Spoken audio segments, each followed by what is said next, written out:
one of the most important clauses in the term sheet is a liquidation preference. Very simply put, liquidation preference determines who gets paid first and how much. When the company goes through an acquisition or a shutdown or a merger or any kind of liquidation event, there will be an amount that is to be distributed amongst all the shareholders, right? Think of it like a queue or a waterfall as it is called, right? So typically the banks and secured debt holders are always first. Second priority goes to investors. Now whatever is left after paying off your banks and your investors will typically then go to the equity holders or the founders. The liquidation preference defines exactly how much the investor would collect before the founders see a single rupee. Now this is one of the most important clauses because this is really why you're working, right? This is why you're creating a company, so that you can get paid at some stage of the company cycle. So we're going to spend some time trying to understand this through a couple of scenarios. Now the most founder friendly version of a liquidation preference is 1x and non-participating. Here's how it works. When there is an exit, the investor typically has two options. Option A is to take a 1x preference. This simply means that they get their invested amount back first. So they invest 10 crores, they will have right to 10 crores first. Option B is to convert their equity and take pro rata percentage of the total exit proceeds.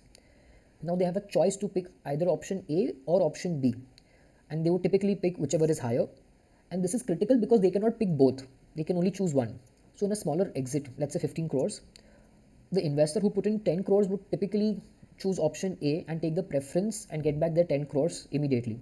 So what would remain, that is 5 crores, would then go to the founders. Now in a larger exit, which is 100 crores, the conversion would give them 20% of the exit amount, which is 20 crores, which is much higher than a 10 crore preference. So they would convert in a larger exit case scenario. Non-participating simply means that they can either choose option A or option B, but no double dipping. Now let's look at another scenario. That is, the company is now sold for 30 crores. So option A over here would give them 10 crores, that is the investors get back the 10 crores that they had invested. In option B, they would get only 6 crores, that is 20% of 30 crores. So their choice would be clear, they would go for option A, and then the remaining amount gets distributed with the founders. Now things get a bit interesting when the investor starts asking for a 2x liquidation preference.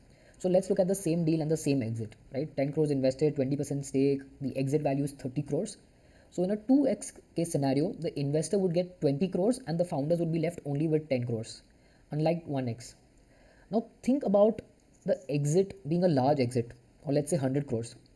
Now over here, the founders would end up getting only 64 crores instead of 80 crores because of the 2x liquidation preference. So what I'm trying to say is that always push back on anything above 1x because it could be detrimental for the founders' takeaway from the exit or acquisition. Now that we've gone through a couple of case studies and scenarios, let's try and understand the difference between participating and non-participating liquidation preference. In non-participating, the investor gets to choose an option. That is, they either take their preference or convert to equity. It's one or the other, but not both, and there is no double dipping. But in participating, they also get double dipping, which basically means that they get their preference, that is their priority, and then they also participate in the remaining proceeds of an equity holder. So let's understand this through an example again. Say the company now exits at 100 crores and the investment amount is 10 crores, the equity stake remains 20 crores, and there is 1x participating. So in 1x participating, the investor would get 10 crores for their preference, but they will also be eligible for 20% of the remaining proceeds, that is 90 crores, which would amount to 18 crores, and their total takeaway value would be 10 plus 18, that is 28 crores, and founders would be left with 72 crores. In a non-participating version, they would have to choose between option A or B, that is preference or participation in equity, and over here the investors would get 20 crores while the founders retain 80 crores, right? It may affect you later.